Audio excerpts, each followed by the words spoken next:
الصلاة والسلام على خاتم النبيين وعلى خاتم المعصومين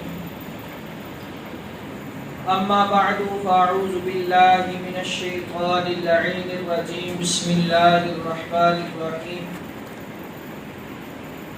قال الله تبارك وتعالى في الكلام المجيد والفرقان الحميد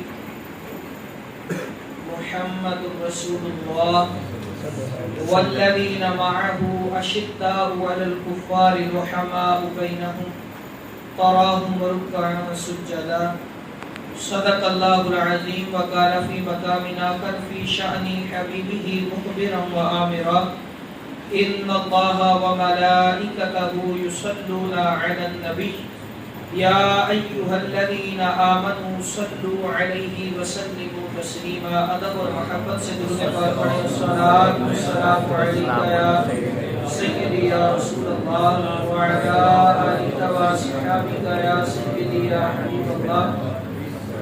آقا دو جہاں صلی اللہ علیہ وسلم نے ارشاد فرمایا کہ جس کے پاس میرا ذکر ہوا اور اس نے مجھ پر درود نہ پڑھا تو وہ بدبخت ہو گیا۔ محفل پاک میں ہم حاضر ہیں، حضور علیہ السلام کا ذکر ہو رہا ہے، تو پھر ہمیں چاہیے کہ ہم سارے مل کر حضور کی بارگاہ میں درود السلام کا نذرانہ پیش کریں۔ ہو سکتا ہے اللہ تعالیٰ اس کی وجہ سے ہمیں اپنی بارگاہ میں مقبول فرما لے۔ تو سارے مل کے پڑھیں الصلاۃ والسلام علیک یا سیدی یا رسول اللہ وعلی آلک و اصحابک یا سیدی یا حبیب اللہ۔ الصلاۃ والسلام علیک یا سیدی یا خاتم النبیین وعلی آلک و اصحابک یا سیدی یا خاتم المعصومین۔ لکھنا نہیں آتا تو میری جان پڑھا کر، لکھنا نہیں آتا تو میری جان پڑھا کر، ہو جائے گی مشکل تیری آسان پڑھا کر۔ پڑھنے کے لیے گر تجھے کچھ نہ ملے تو چہروں پہ لکھے درد کے عنوان پڑھا کر۔ لا ریب تیری روح کو تسکین ملے گی، تو قرب کے لمحات میں قرآن پڑھا کر۔ آ جائے گا اقبال تجھے جینے کا سلیقہ، تو سرور کونین کے فرمان پڑھا کر۔ سبحان اللہ۔ آ جائے گا اقبال تجھے جینے کا سلیقہ، تو سرور کونین کے فرمان پڑھا کر۔ اللہ رب العالمین کی حمد و ثنا اور حضور جانے جانا صلی اللہ علیہ وسلم کی بارگاہ میں درود و سلام ہدیہ عقیدت عرض کرنے کے بعد اللہ رب العالمین کی پاک و بلند بارگاہ میں دعا ہے، التجا ہے، خلاق عالم مجھے حق بیانی کرنے کی توفیق عطا فرمائے اور سننے والوں کو سن کر سمجھ کر ان باتوں کو اپنے دل و دماغ میں بٹھانے اور آگے پہنچانے کی توفیق عطا فرمائے۔ آج ہمارے بیان کو جو موضوع ہے وہ ہے شہادت عثمان غنی رضی اللہ تعالیٰ عنہ اور عید غدیر کی حقیقت۔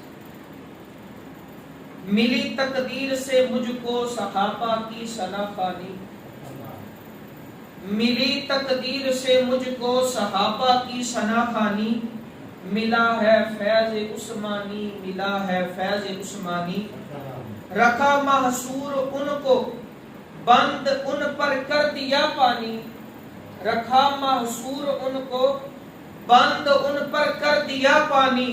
شہادت حضرت عثمان کی بے شک ہے لاسانی۔ نبی کے نور دو لے کر وہ ذوالنورین کہلائے، نبی کے نور دو لے کر وہ ذوالنورین کہلائے۔ انہیں حاصل ہوئی یوں قربت محبوب رحمانی۔ نبی نے تیرے بدلے بیعت رضوان میں کی بیعت، نبی نے تیرے بدلے بیعت رضوان میں کی بیعت۔ کہا قرآن نے دست نبی کو دست یزدانی، تمہیں کو جامع قرآن کا حق نے دیا منصب۔ حضرت عثمان غنی رضی اللہ تعالیٰ عنہ جامع قرآن، تمہیں کو جامع قرآن کا حق نے دیا منصب۔ عطا قرآن کو کر کے جمع کی امت کو آسانی، عطا قرآن کو کر کے جمع کی امت کو آسانی۔ اور آخر میں مرشد محترم فرماتے ہیں سخن آ کر یہاں عطار کا اتمام کو پہنچا، سخن آ کر یہاں عطار کا اتمام کو پہنچا۔ تیری عظمت پہ ناطق اب بھی ہیں آیات قرآنی، تیری عظمت پہ ناطق اب بھی ہیں آیات قرآنی خلاق عالم جل وعلا نے حضرت عثمان غنی رضی اللہ تعالیٰ عنہ جو کہ اسلام کے تیسرے خلیفہ اور تمام نبیوں کے بعد جو افضلیت کے اعتبار سے تیسرے نمبر پر ہے، حضرت عثمان غنی رضی اللہ تعالیٰ عنہ کو بڑا مقام اور بڑا مرتبہ عطا فرمایا۔ حضرت عثمان غنی رضی اللہ تعالیٰ عنہ پر یہ جو مصیبت نازل ہوئی کہ بلوائیوں نے آپ رضی اللہ تعالیٰ عنہ کو گھیرا اور گھیرنے کے بعد پھر آپ کو شہید کیا گیا، حضور جانے جانا صلی اللہ تعالی علیہ وسلم نے پہلے ہی اس کی جو ہے وہ بشارت آپ کو عطا فرمائی تھی کہ خلاق عالم جل وعلا آپ کو شہادت کا رتبہ عطا فرمائے گا اور آپ پر یہ مصیبتیں جو ہے وہ پریشانیاں یہ آئیں گی۔ بخاری شریف کے اندر حدیث پاک موجود ہے، حضرت ابو موسیٰ اشعری رضی اللہ تعالی عنہ فرماتے ہیں کہ ایک مرتبہ میرا یہ ارادہ بنا، میں نے وضو کیا، میرا دل کیا کہ آج کا میں سارا دن حضور علیہ السلام کی بارگاہ میں گزاروں گا۔ آپ نکلے حضور علیہ السلام کے لیے مسجد کے اندر، پھر وہاں سے بیر عری وہاں پر جب پہنچے تو حضور علیہ السلام کو وہاں پر پایا۔ حضور علیہ السلام کنویں کے کنارے پر بیٹھے، آپ نے پنڈلیوں سے کپڑا ہٹایا ہوا تھا، وہ مبارک پنڈلیوں کی زیارت کی، حضور علیہ السلام کی بارگاہ میں سلام عرض کیا اور پھر آ کر دروازے پہ بیٹھے اور کہتے ہیں کہ پھر میں نے یہ نیت کی کہ آج کے دن میں حضور علیہ السلام کا بواب ٹھہروں گا۔ آپ فرماتے ہیں کہ تھوڑی دیر کے بعد دستک ہوتی ہے، حضرت سیدنا صدیق اکبر رضی اللہ تعالیٰ عنہ آتے ہیں، کہتے ہیں میں پوچھتا ہوں کون ہے؟ تو آپ کہتے ہیں حضرت ابو بکر صدیق رضی اللہ تعالیٰ عنہ کہ میں صدیق اکبر ابو بکر ہوں۔ پھر آپ حضور علیہ السلام کی بارگاہ میں حاضر ہوتے ہیں۔ المختصر مختصراً حدیث کا مفہوم بیان کر رہا ہوں۔ حضور علیہ السلام کی بارگاہ میں حاضر ہوتے ہیں، عرض کرتے ہیں ابو بکر آئے ہیں۔ آقا کریم نے ارشاد فرمایا اذن لہو وبشرہ بالجنہ، فرمایا اس کو اندر آنے کی اجازت دے دو اور جنت کی خوشخبری بھی سنا دو۔ سبحان اللہ۔ حضور علیہ السلام کی بات سنی، حضرت ابو موسیٰ اشعری رضی اللہ تعالیٰ عنہ گئے، اندر آنے کا کہا اور کہا حضور علیہ السلام نے بشارک رسول اللہ صلی اللہ علیہ وسلم بالجنہ، فرمایا حضور نے آپ کو جنت کی خوشخبری بھی عطا فرمائی۔ پھر وہاں پر صدیق اکبر رضی اللہ تعالیٰ عنہ آپ کے دائیں جانب جا کر بیٹھے، انہوں نے بھی حضور علیہ السلام کی سنت کو ادا کیا اور پنڈلیوں سے کپڑے کو اٹھا لیا۔ پھر حضرت عمر فاروق اعظم رضی اللہ تعالیٰ عنہ آپ تشریف لاتے ہیں اور دروازے پر دستک دی، پوچھا کون؟ کہا عمر بن خطاب۔ حضور کی بارگاہ میں حاضر ہوئے، یا رسول اللہ عمر تشریف لائے ہیں۔ حضور علیہ السلام نے ارشاد فرمایا اذن لہو وبشرہ بالجنہ، اس کو بھی اندر آنے کی اجازت دے دو اور جنت کی خوشخبری بھی سنا دو۔ حضرت عمر کو بھی اسی طرح جنت کی خوشخبری سنا دی جاتی ہے۔ پھر حضرت عثمان غنی رضی اللہ تعالیٰ عنہ مختصر تیسرے نمبر پہ آتے ہیں، حضور کی بارگاہ میں اجازت چاہی۔ حضور علیہ السلام نے فرمایا اذن لہو وبشرہ بالجنہ، فرمایا کہ اس کو اندر آنے کی اجازت دو اور جنت کی خوشخبری سناؤ، ہاں ساتھ میں یہ بھی بتا دینا کہ جو تمہیں مصیبت پہنچے گی اس کے ساتھ اللہ تعالیٰ تمہیں جنت کے اندر جگہ عطا فرمائے گا۔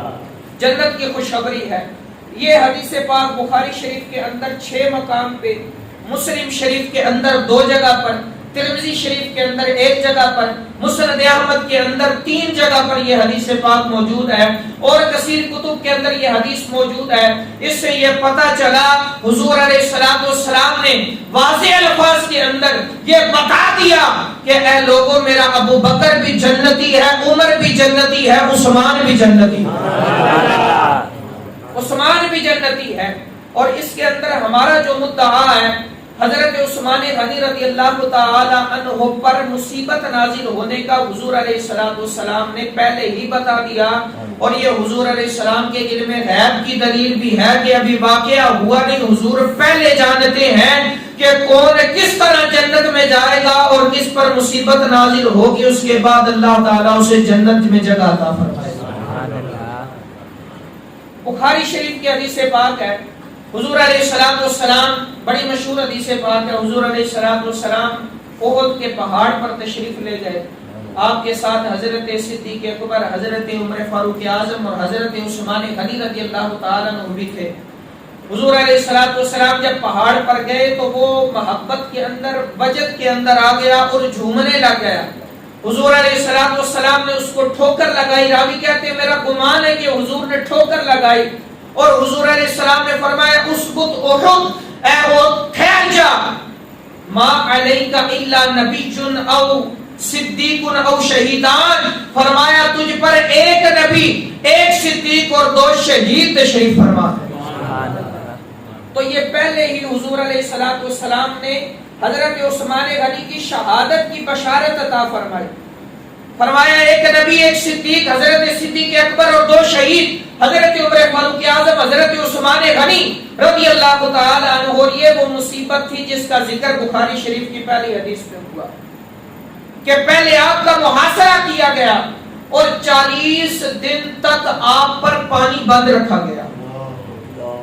یہ بھی بیان کرنے کی حاجت ہے، معرفت الصحابہ کے اندر، اسد الغابہ کے اندر یہ بات موجود ہے۔ بعض نے فرمایا کہ 49 دن، بعض نے کہا کہ 80 دن آپ پر پانی اور کھانا بند کیا گیا۔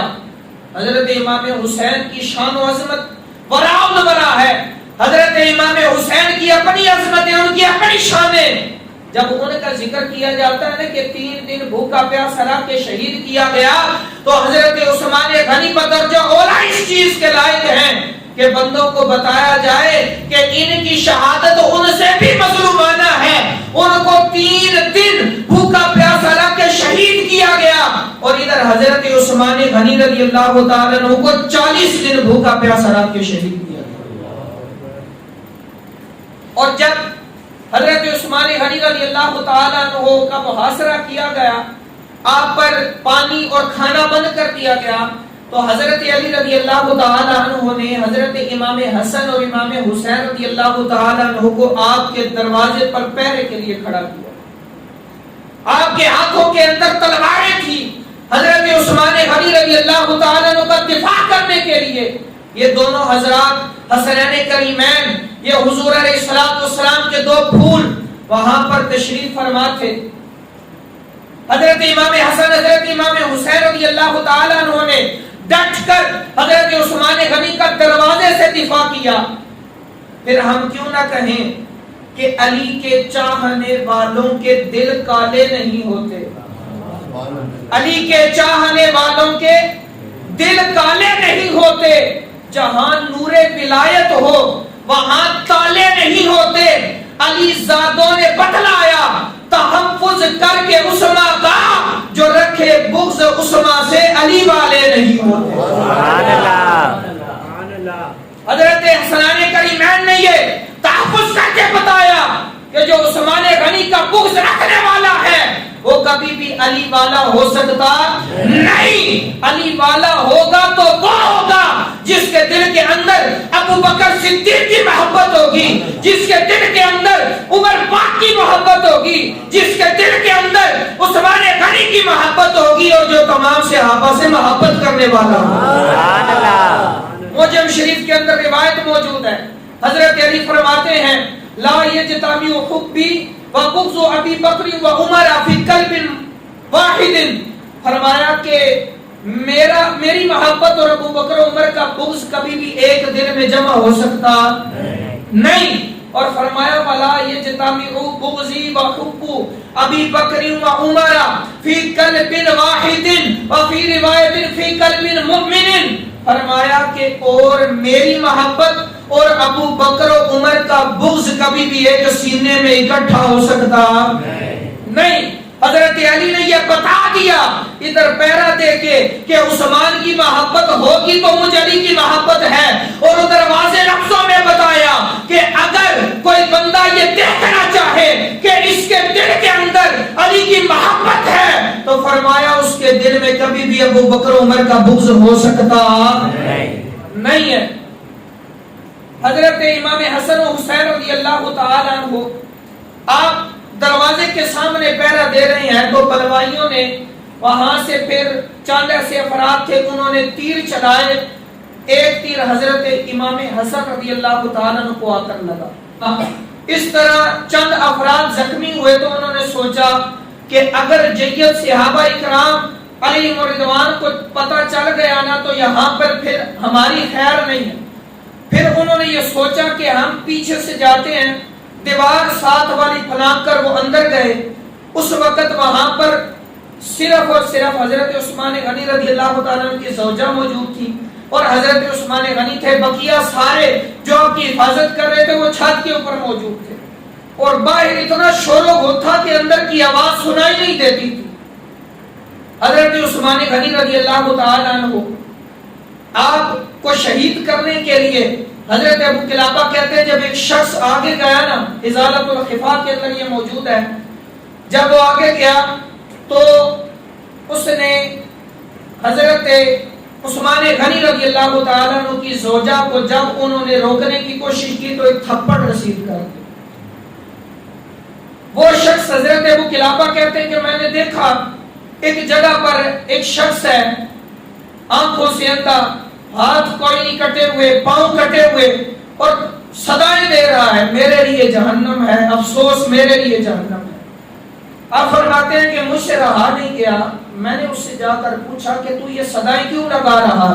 اس نے کہا کہ میں ان بدبختوں میں سے ہوں جس نے حضرت عثمان غنی رضی اللہ تعالیٰ عنہ کو شہید کرنے کے لیے دیوار پھلانگی تھی. جب میں ان کو شہید کرنے کے ارادے سے آگے گیا تو آپ کی زوجہ نے روکنے کا معاملہ کیا تو میں نے ان کو تھپڑ رسید کیا. اس پر حضرت عثمان غنی کو بڑا افسوس ہوا اور کہا اللہ تیرے دونوں ہاتھ کاٹے, تیرے دونوں پاؤں کاٹے, تو آنکھوں سے نابینا ہو جائے اور اللہ تعالیٰ تجھے جہنم کے اندر داخل کرے. اور کہا کہ آپ دیکھ رہے ہیں کہ 3 دعائیں ان کی قبول ہیں, میرے ہاتھ بھی کٹے ہیں, میرے پاؤں بھی کٹے ہیں, میری آنکھیں بھی نہیں ہیں, میں نابینا ہو چکا ہوں, اور اب مجھے یقین ہے کہ اللہ تعالیٰ مجھے جہنم میں بھی داخل فرمائے گا.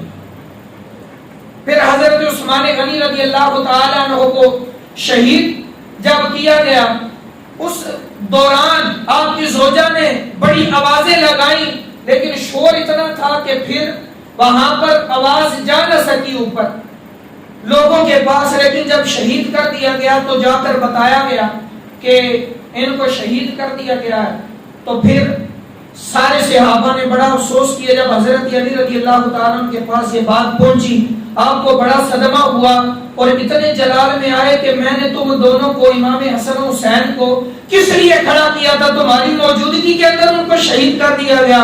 تو حضرت امام حسن رضی اللہ تعالیٰ کو زور سے تھپڑ رسید کیا, حضرت امام حسین کے سینے کے اوپر ایک جو ہے وہ مکہ مارا اور کہا کہ اس لیے کھڑا کیا تھا. لیکن بعد میں پتہ چلا کہ آپ وہاں پر پہرا دے رہے تھے, جنہوں نے شہید کیا وہ پیچھے سے دیوار پھلانگ کر آئے تھے اور حضرت عثمان غنی کو شہید کیا تھا. یہ حضرت عثمان غنی رضی اللہ تعالیٰ عنہ کی شہادت کی داستان ہے کہ 40 روز تک بھوکا پیاسا رکھ کر یوں 18 ذو الحجہ کو حضرت عثمان غنی رضی اللہ تعالیٰ عنہ کو شہید کر دیا. اور پھر اس 18 ذو الحجہ کو عید غدیر منائی جاتی ہے. اس کی ایک وجہ یہ بیان کی جاتی ہے کہ حضرت عثمان غنی کی شہادت پر خوشی کی جاتی ہے. یہ صحابہ کے دشمن, یہ رافضی جو اپنے آپ کو اہل تشیع اور شیعہ کہتے ہیں, حضرت عثمان غنی رضی اللہ تعالیٰ عنہ کے پرس کے اندر کہ آپ کو شہید کیا گیا 18 ذو الحجہ کو عید غدیر مناتے ہیں اور عید کا سما کرتے ہیں. لیکن اس کی جو اصل وجہ ہے وہ عید جو مقام غدیر ہے, غدیر خم, اس پر جب حضور علیہ السلام نے حضرت علی رضی اللہ تعالیٰ عنہ کو مختلف کتابوں کے اندر, ترمذی شریف کے اندر, ابن ماجہ کے اندر, مسند احمد کے اندر یہ حدیث موجود ہے, اور امام ذہبی رحمۃ اللہ تعالی علیہ نے باقاعدہ اس کے گروپ کو جمع کیا. اس میں سے 125 حدیثیں آپ نے جمع کی جو ضعیف ہیں تھوڑی اور زیادہ, اور اس کے بعد الگ ایسی حدیثیں جمع کی کہ جو درجہ حسن کو, درجہ صحت کو پہنچتی ہیں, یعنی یہ حدیث متواتر ہے. متواتر حدیث اسے کہتے ہیں کہ اتنے بندے اس حدیث کو روایت کریں کہ ایسا ہو ہی نہیں سکتا کہ اتنے بندے جھوٹ بول سکتے ہیں. اس کا اصل پس منظر کیا ہے؟ اب جب غدیر خم کے مقام پر حضور علیہ السلام نے یہ الفاظ بیان کیے نا، یہ جو ہے وہ ابن ماجہ شریف کی حدیث پاک، یہ میں پڑھ کے آپ کو سناتا ہوں۔ حدیث کا نمبر ہے 116۔ عن البراء بن عازب رضی اللہ عنہ قال اقبلنا مع رسول اللہ صلی اللہ علیہ وسلم فی حجته التي حج، فرماتے ہیں کہ ہم رسول اللہ صلی اللہ علیہ وسلم کے ساتھ ان کے حج میں شریک تھے جب حضور نے حج فرمایا، تو فنظر فی بعض الطریق، تو ایک جگہ پر ہمارا ٹھہراؤ ہوا، وہ جگہ تھی غدیر خم کا مقام تھا۔ فامر الصلاۃ جامعہ، تو حضور علیہ السلام نے جماعت قائم کرنے کا حکم دیا۔ فاخذ بید علی، پھر حضرت علی کے ہاتھ کو پکڑا۔ فقال الست اولی بالمؤمنین من انفسهم، فرمایا کیا میں مومنوں کی جانوں سے زیادہ ان کا مالک نہیں ہوں؟ صحابہ نے عرض کی قالوا بلا یا رسول اللہ، کیوں نہیں؟ قال الست اولی بكل مؤمن من نفسه، پھر فرمایا کہ کیا میں ہر مومن سے زیادہ اس کی جان کا مالک نہیں؟ صحابہ نے عرض کی بلا کیوں نہیں؟ قال فهذا ولی من انا مولاه، فرمایا کہ میں جس کا مولا ہوں یہ علی بھی اس کا مولا ہے۔ سبحان اللہ۔ اور دوسری روایت کے اندر فرمایا من کنت مولاه فعلی المولا، فرمایا جس کا میں مولا ہوں اس کا علی بھی مولا ہے۔ لیکن اس حدیث پاک کو غلط پیرائی میں استعمال کیا جاتا ہے۔ اصل جو عید غدیر منائی جاتی ہے وہ اس کے غلط معنی کے لحاظ سے، یہاں پر مولا کا معنی حاکم نہیں ہے، یعنی یہ مطلب نہیں جس کا میں حاکم ہوں اس کا علی بھی حاکم ہے، اور یہاں پر بمعنی خلیفہ بھی نہیں ہے۔ اب یہاں پر اس کا اصل معنی سمجھنے کی حاجت ہے۔ اب یہ جو رافضی حضرات ہے وہ یہاں پر مولا کا معنی حاکم کر کے کہتے ہیں جی دیکھو حضرت علی رضی اللہ تعالیٰ عنہ کو حضور نے پہلے خلافت عطا فرمائی تھی، تو نعوذ باللہ صدیق اکبر عمر فاروق اعظم عثمان غنی نے خلافت کو غصب کیا اور حضرت علی کی جگہ پر بیٹھ گئے، جبکہ یہاں پر مولا کا معنی حاکم ہے ہی نہیں۔ حدیث پاک کی جو مشہور لغت کی کتاب ہے النہایہ، اس کے اندر امام ابن اسیر جزری رحمۃ اللہ تعالی علیہ نے مولا کے 16 معنی بیان کیے۔ کتنے معنی؟ 16 معنی بیان کیے، اور انہوں نے ایک بھی حاکم اور والی اور اولا کا معنی بیان نہیں کیا۔ حدیث کی شرح کرتے ہوئے حدیث کی لغت کا معنی جب دیکھا جاتا ہے تو اس کے اندر مشہور کتاب النہایہ کے اندر 16 معنی بیان کیے، اور ان میں سے ایک بھی معنی مولا کا حاکم نہیں ہے۔ اور لغت کی مشہور کتاب المنجد کے اندر مولا کے 21 معنی بیان ہوئے۔ کتنے معنی؟ 21 معنی بیان ہوئے۔ بات ذرا سمجھنے کی توجہ کیجئے گا، اس کے اندر ان 21 معنوں میں سے ایک معنی بھی مولا کا حاکم یہاں پر بیان نہیں ہوا، تو پتہ چلا کہ مولا کا معنی حاکم ہوتا نہیں۔ مولا کا معنی اور کثیر معنی ہے، مددگار، محبوب، دوست، تو یہاں پر معنی ہوگا من کنت مولاہ فعلی مولا، فرمایا جس کا میں پیارا ہوں اس کا علی بھی پیارا ہے۔ اگر ہم یہاں پر مولا کا معنی حاکم کریں تو ذرا سوچیں، حضور تو حضرت آدم علیہ السلام کے بھی مولا ہیں، ان کے بھی سردار ہیں، ان کے بھی حاکم ہیں، ان کے بھی آقا ہیں، حضرت ابراہیم علیہ السلام کے بھی آقا ہیں، حضرت اسماعیل علیہ السلام کے بھی آقا ہیں۔ اگر یہاں پر معنی آقا اور حاکم کا کیا جائے تو نعوذ باللہ بات کہاں پہ پہنچتی ہے؟ حضور نے کیا فرمایا؟ جس کا میں مولا اس کا علی مولا۔ اگر معنی آقا اور حاکم کیا جائے تو نعوذ باللہ کیا مطلب بنتا ہے؟ حضرت علی کے بارے میں کیا معنی نکلے گا؟ نعوذ باللہ آدم علیہ السلام کے بھی مولا، ابراہیم علیہ السلام کے بھی مولا، جبکہ یہ نظریہ بالکل باطل ہے۔ کوئی بھی صحابی کسی نبی کے مرتبے کو پہنچ سکتا نہیں۔ جو کسی صحابی کو نبی کے مقام تک پہنچائے یا اس سے افضل کہے وہ بندہ دائرہ اسلام سے خارج ہے،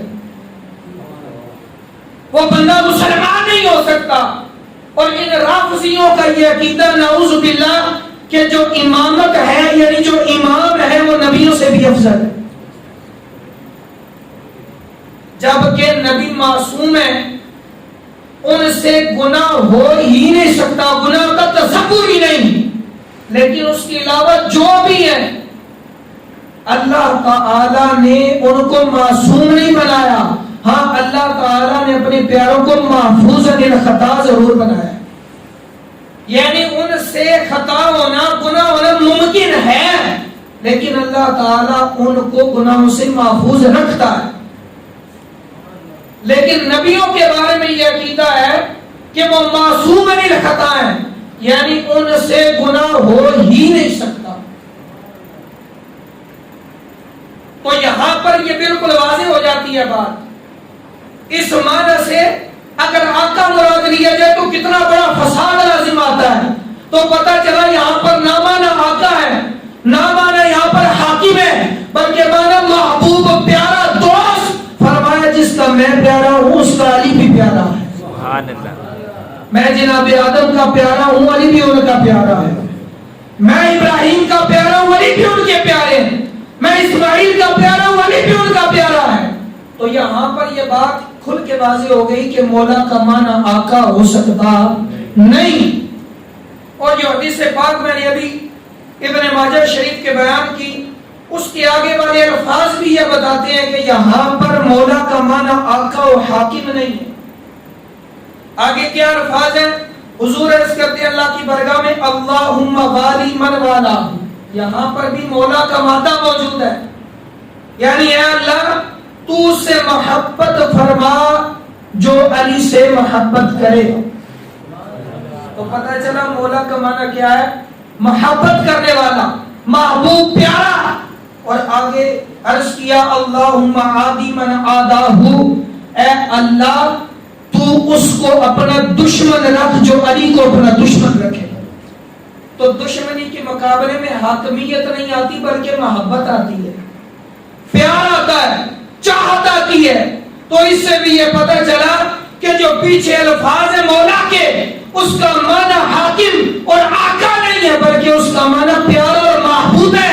تو اس سے معنی یہ نکلے گا من کنت مولاہ فعلی المولا، جس کا میں پیارا ہوں اس کا علی بھی پیارا ہے. سبحان اللہ. تیسری دلیل یہاں پر مولا کا معنی آقا نہیں. اس کی تیسری دلیل قرآن پاک کی آیت کریمہ سے ہے. اللہ تعالیٰ فرماتا ہے فَإِنَّ اللَّهَ هُوَ مَوْلَاهُ وَجِبْرِيلُ وَصَالِحُ الْمُؤْمِنِينَ. بے شک اللہ تعالیٰ بھی حضور کا مولا ہے، جبریل بھی مولا ہے اور نیک مومنین بھی مولا ہے. اب اگر مولا کا معنی آقا و حاکم کیا جائے تو نعوذ باللہ مطلب کیا بنے گا؟ پہلا تو ٹھیک اللہ تعالی محبوب علیہ السلام کا آقا ہے، دوسرا جبریل بھی آقا ہے نعوذ باللہ، تیسرا نیک مومنین بھی نبی کے آقا ہیں. جبکہ ایسا ہو سکتا نہیں، بلکہ یہاں پر معنی مددگار کا ہے، یعنی اللہ بھی محبوب کا مددگار ہے، جبریل بھی مددگار ہے اور نیک صالح مومنین بھی مددگار ہے. یہ باتیں بالکل واضح کرتی ہیں کہ مولا کا معنی یہاں پر حاکم اور آقا نہیں ہے. یہ وہ غلط فہمی ہے جس کی وجہ سے عید غدیر منائی جاتی ہے. اور ذرا اب حضرت عثمان غنی رضی اللہ تعالیٰ عنہ، آپ کی خلافت جب آپ کو عطا کی گئی اس کی طرف آتے ہیں تو وہاں سے بھی یہ پتہ چلتا ہے کہ حضرت علی رضی اللہ تعالیٰ عنہ کو پہلے سے خلافت حضور علیہ السلام نے نہیں عطا فرمائی. خلیفہ بلا فصل اس مولا کا معنی مان سکتا ہی نہیں ہے. اگر ہوتا تو حضرت علی کبھی بھی صدیق اکبر کو منبر پہ بیٹھنے نہ دیتے، کبھی خلافت پہ نہ بیٹھنے دیتے. یہ جو کہتے ہیں نا حضرت علی رضی اللہ تعالیٰ عنہ نے تقیہ کیا نعوذ باللہ من ذالک، فتنہ فساد نہ ہو جائے اس لیے حضرت علی رضی اللہ تعالیٰ عنہ بیٹھے رہی. حضرت علی کی گستاخی ہے، شیر خدا ہو اور غلط بات پر بیٹھ جائے، ایسا ہو سکتا نہیں ہے. صدیق اکبر کے ہاتھ پہ بیعت کی, پتہ چلا پہلے سے ان کو حضور نے بیعت کا خلیفہ مقرر نہیں کیا تھا. عمر فاروق اعظم کی بیعت کی, پتہ چلا پہلے سے خلیفہ مقرر نہیں کیا تھا. اور ذرا اس روایت کی طرف بھی آپ چلیں, بخاری شریف کے اندر یہ روایت موجود ہے, حدیث کا نمبر ہے 3700. روایت تو بہت لمبی ہے, آخر میں ہم چلتے ہیں. جب حضرت عثمان غنی کو خلیفہ بنایا گیا, حضرت عمر فاروق اعظم رضی اللہ تعالیٰ عنہ آپ دنیا سے تشریف لے جانے لگے تو آپ نے ایک شورا مقرر کی کہ یہ شورا طے کرے گی کہ میرے بعد خلیفہ کون ہے. اب بات کو بس ختم کرنے کی طرف ہم جا رہے ہیں, ذرا توجہ کیجئے گا. حضرت عمر فاروق اعظم نے شورا مقرر کی کہ یہ طے کریں گے کہ میرے بعد خلیفہ کون ہوگا. آپ دنیا سے وصال فرما گئے. مختصر 3 دن کے بعد شورا بیٹھی. 6 افراد تھے, ان میں سے 3 نے 3 کے حق میں خلافت سپرد کر دی کہ ہم دستبردار ہوتے ہیں, ہم خلیفہ نہیں بنیں گے, ہم اپنی اجازت ان کو دیتے ہیں. ان میں سے 3 میں سے ایک فرد وہ بھی پیچھے ہٹ گئے. حضرت عبد الرحمن بن عوف رضی اللہ تعالیٰ عنہ آپ اس شورا کے نگران مقرر تھے. پیچھے حضرت علی اور حضرت عثمان غنی رضی اللہ تعالیٰ عنہ. اب ذرا سنیے گا, حضرت عثمان غنی اور حضرت علی رضی اللہ تعالیٰ عنہ آپ کو حضرت عبد الرحمن بن عوف رضی اللہ تعالیٰ عنہ نے کچھ نصیحتیں عرض کی کہ یہ معاملات ہوں گے تو وہ خلیفہ مقرر ہوگا, کیونکہ اس وقت شورا کے نگران مقرر تھے. تو آپ دونوں ہستیاں خاموش رہے. پھر انہوں نے کہا کہ افتجعلونہ الیہ, آپ اپنا معاملہ میرے سپرد کر دیں. واللہ علیہ ان لا آلو عن افضلکم, اللہ کی قسم میں آپ میں سے جو افضل ہے, جو اعلیٰ ہے, اس کو خلیفہ مقرر کروں گا. سبحان اللہ. اب ذرا صحابی کا عقیدہ دیکھیے گا. حضرت علی نے تو پہلے ہی بیان کر دیا نا, فرمایا کہ اگر کوئی مجھ پر ابو بکر اور مجھے ابو بکر اور عمر پر فضیلت دے گا تو میں اسے 80 کوڑوں کی سزا دوں گا, حد مفتری لگاؤں گا, 80 کوڑے ماروں گا. تو حضرت علی نے یہ بتا دیا کہ مجھ سے افضل ہے تو صدیق اکبر مجھ سے افضل ہے, عمر فاروق اعظم بھی افضل ہے. سبحان اللہ. اور یہاں پر ذرا دیکھیے گا, قال نعم, وہ دونوں کہتے ہیں حضور ہم نے, دونوں فرمانے لگے کہ ہم نے اپنا یہ معاملہ آپ کے سپرد کیا. فاخذ بیدی احدہما, تو حضرت علی کا ہاتھ پکڑ کر حضرت عبد الرحمن بن عوف سائیڈ پر لے گئے. فقال لک قرابۃ من رسول اللہ والقدم فی الاسلام ما قد علمت, کہا کہ آپ رسول اللہ صلی اللہ علیہ وسلم کے قریبی ہیں اور سابقین اولین میں سے ہیں, پہلے مسلمان جو ہونے والے ہیں, پہلے اسلام لانے والے ہیں, ان میں سے. واللہ علیک لئن امرتک لتعدلن ولئن امرت عثمان لتسمعن ولا تطیعن, اگر میں آپ کو خلیفہ بنا دوں نا تو پھر آپ عدل کیجئے گا, اور اگر میں عثمان کو خلیفہ بنا دوں رضی اللہ عنہ تو پھر آپ ان کی اطاعت کیجئے گا اور ان کی بات سنیے گا. ثم خلا بالآخر فقال له مثل ذلك, پھر حضرت عثمان غنی کو بھی ساتھ لے گئے, اسی طرح کی بات کی, انہوں نے بھی حامی بری کہ جی ٹھیک ہے. فلما اخذ الميثاق, جب وعدہ پورا ہوا سامنے آئے, قال ارفع يدك یا عثمان, کہا کہ اے عثمان اپنا ہاتھ بلند کیجئے. پہلے کیا کہا, اللہ کی قسم اٹھا کے کہ میں آپ میں سے جو افضل ہوگا اس کو خلیفہ مقرر کروں گا. اور یہاں پر حضرت عثمان کو کہا کہ ارفع یدک یا عثمان, اپنا ہاتھ اٹھائیے. فبایعہ, پھر عبد الرحمن بن عوف نے ان کے ہاتھوں پہ بیعت کر لی. فبایع لہ علی, پھر حضرت علی نے بھی ان کے ہاتھوں پہ بیعت کر لی. حضرت علی نے بھی بیعت کی. تو اس سے پتہ یہ چلا آپ کا بھی نظریہ یہ تھا کہ اس نے کہا کہ افضل کو بناؤں گا تو عثمان مجھ سے افضل ہے. ایک تو یہ عقیدہ پتہ چلا کہ یہ جو کہا جاتا ہے علی کا پہلا نمبر, حضرت علی خود اس سے ناراض ہوتے ہیں, کیونکہ آپ نے کیا فرمایا, جو مجھ کو ابو بکر عمر پر فضیلت دے گا میں اس کو 80 کوڑے ماروں گا. حضرت علی خود ناراض ہوتے ہیں. تو اصل ترتیب ہے صدیق کا،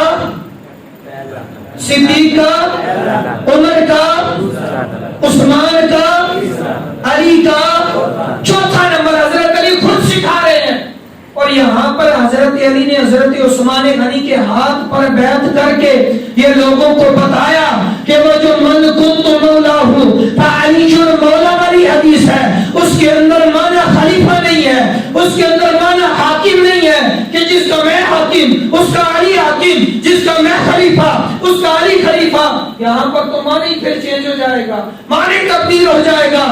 لیکن حضرت علی نے بیعت کر کے بتایا اگر وہاں پر مانا حاکم و خلیفہ ہوتا تو حضرت علی بیعت نہ کرتے، کہتے مجھے حضور علیہ السلام نے پہلے ہی خلیفہ بنا دیا. لیکن آپ کا صدیق اکبر کے ہاتھ پہ بھی بیعت کرنا، عمر فاروق اعظم کے ہاتھ پہ بھی بیعت کرنا اور عثمان غنی کے ہاتھ پر بھی بیعت کرنا اس بات کی دلیل ہے کہ خلیفہ پہلے سے مقرر نہیں تھے، بلکہ آپ نے بتایا کہ اگر کوئی خلافت کا سب سے زیادہ حقدار ہے تو وہ حضرت صدیق اکبر کی ذات گرامی ہے. پھر ان کے بعد عمر فاروق اعظم کی، پھر ان کے بعد عثمان غنی کی. اور حضرت علی نے خود استدلال فرمایا. حضرت علی، اور مزے کی بات یہ ہے کہ صحابہ میں سب سے زیادہ صدیق اکبر کی شان مولا علی نے بیان فرمائی ہے. سبحان اللہ. اور سب سے زیادہ افضلیت کے دلائل، یعنی صدیق اکبر نبیوں کے بعد سب سے افضل سے افضل ہے، یہ بھی حضرت علی رضی اللہ تعالیٰ نے بیان فرمایا. سبحان اللہ. اور خلافت کا کون حقدار ہے اس کا استدلال بھی حضرت علی رضی اللہ تعالیٰ نے فرمایا. اور کے ساتھ دیگر صحابہ بھی ہیں. حضرت علی کا بس استدلال بیان کر کے بات ختم کرتا ہوں. حضرت علی رضی اللہ تعالیٰ عنہ، آپ کے سامنے جب ذکر کیا گیا کہ صدیق اکبر خلافت کے حقدار ہیں تو آپ نے فرمایا جب حضور علیہ السلام نے جس کو اپنی زندگی کے اندر ہمارے لیے دین کا امام مقرر کیا، واقعہ پتہ نا سب کو، حضور علیہ السلام نے صدیق اکبر کو امام مقرر کیا تھا اپنی حیات میں جب آپ کی بارگاہ میں بیماری تشریف حاضر ہوئی تھی.